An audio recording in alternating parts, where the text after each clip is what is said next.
the 11th century, sacred sites existed throughout the Holy Land for all three of the great monotheistic religions, Judaism, Christianity, and Islam. Christian pilgrims had been journeying to Jerusalem since the 4th century AD, but as the trip was not only arduous but dangerous, injury and illness often befell the traveler. In the early 11th century, in a section of town known as Miristan, the merchants from Amalfi established a small Benedictine hospice to care for Christian pilgrims. At the end of the 11th century, the hospital was under the direction of the Blessed Brother Gerard and had become renowned for the quality of the care extended to people of all faiths. Brother Gerard's hospice was dedicated to St. John the Baptist and was the only Christian establishment within the walls of Jerusalem. Gerard's good works in caring for the poor and sick drew the attention of Pope Paschal II, who, on February 15, 1113, issued a papal bull recognizing the Order of St. John the Hospitaller. It's composed of people of goodwill who have been selected to become members, who've been invited to become members, and who really want to help others.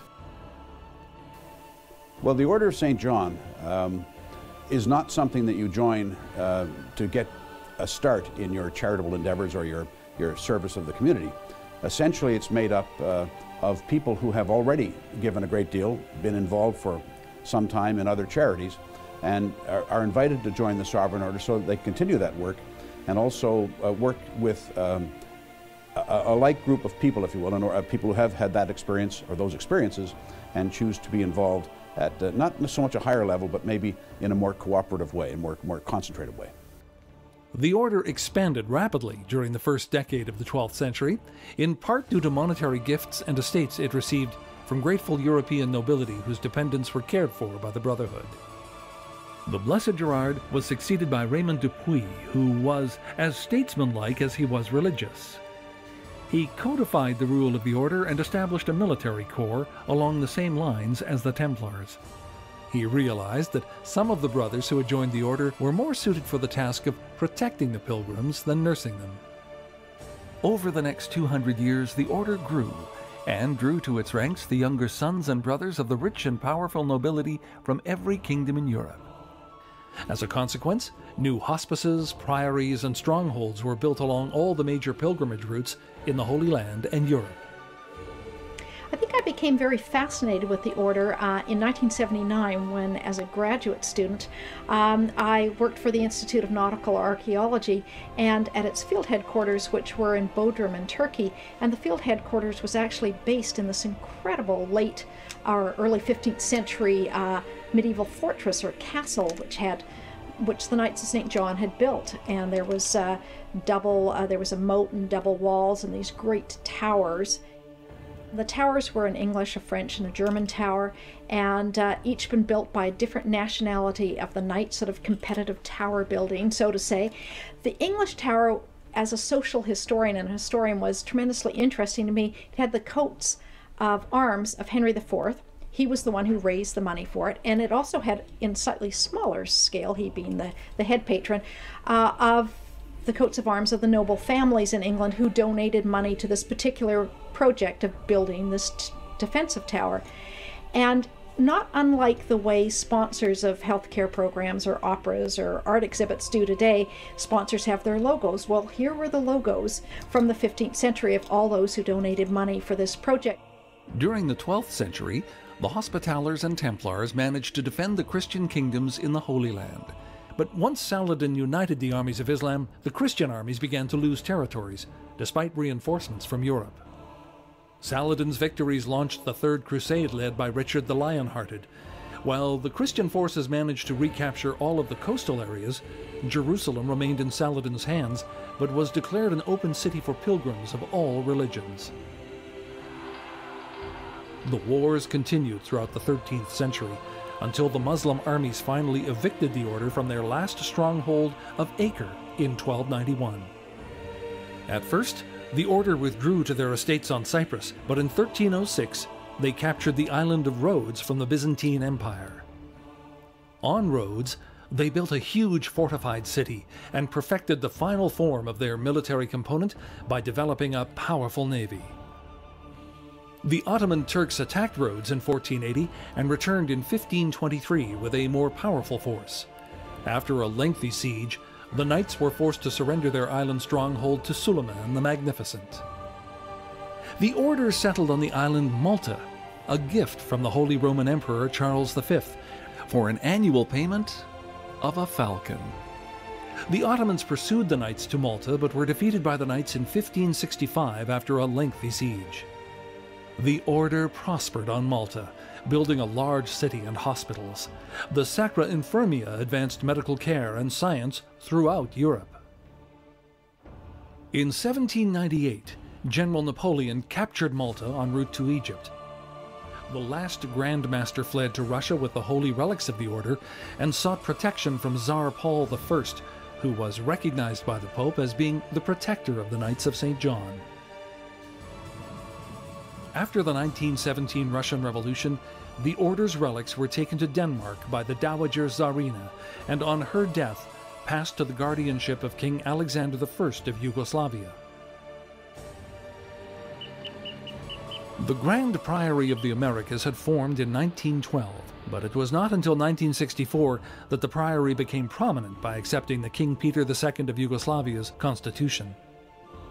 The order continues to grow and reunify the various factions that had split.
Presidente, lei è molto amato soprattutto per la sua opera di carità. È importante per il Presidente di una nazione avere un grande cuore?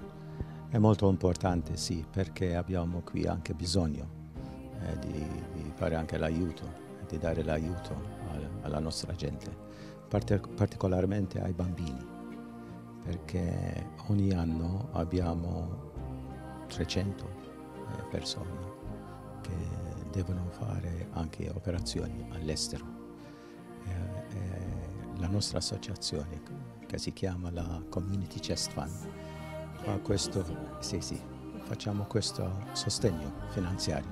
Quest'anno avete deciso di devolvere i fondi per aiutare i genitori, i familiari a partire. I familiari e anche i pazienti, e facciamo questo ogni anno. E anche abbiamo anche la mia moglie, Margaret, e io andiamo anche all'estero ogni anno, normalmente agli ospedali di Londra, per anche visitare questi bambini. Sì. Ecco perché lei è così amato. È il nostro dovere, naturalmente. Siamo obbligati di fare tutto questo. Malta è una piccola isola nel cuore del Mediterraneo, però con una grande storia. Perché Malta è così conosciuta nel mondo? Lei che ne è il primissimo cittadino. Malta è ben notata. Siamo piccoli, ma siamo anche con un grande cuore. Facciamo molto enfasi sul valore della solidarietà e il rispetto reciproco. E anche le nostre relazioni bilaterali e anche multilaterali con tutti i paesi del mondo, noi facciamo il nostro share. E i risultati, Presidente, si vedono? Insomma, speriamo. Grazie mille. Grazie, signor Presidente.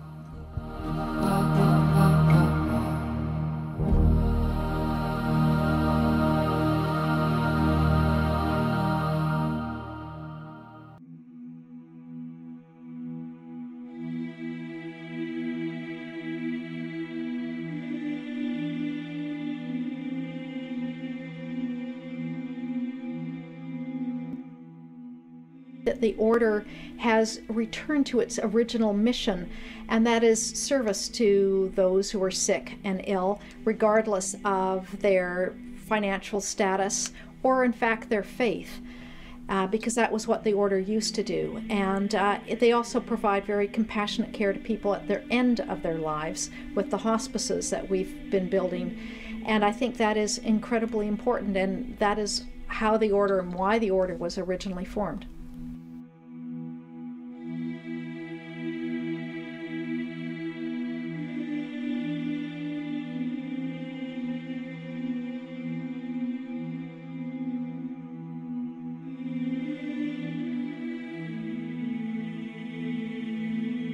That will be turning over to the Vancouver Coastal Health for them to operate. And I think everyone in our order is very proud of accomplishing something like this. The order is big enough that it could do serious things, but not so big that if you get heavily involved, you can't feel personally responsible for getting something significantly done. We're giving to the projects and the initiatives that we choose ourselves in our respective commanderies, and we do it with a passion because, of course, in each community they choose something that they want to do as a group. Organizations that accomplished objectives and goals, and the Order is certainly one of those kinds of organizations. I've always volunteered all my adult life, and when I was asked to join the Order, I was honored. Entity, but we do hope that like people similar to us who want to get involved in our projects will get involved over time, so the amount of funds we raise will grow. The projects we can undertake will become larger and more. The Sovereign Order of St. John is indeed an international ecumenical order that for 900 years has followed the terms of its mission to tend to the Lord's poor and sick, both materially and spiritually, and to live out the motto, Pro fide, pro utilitate hominum. For faith, for service to humanity.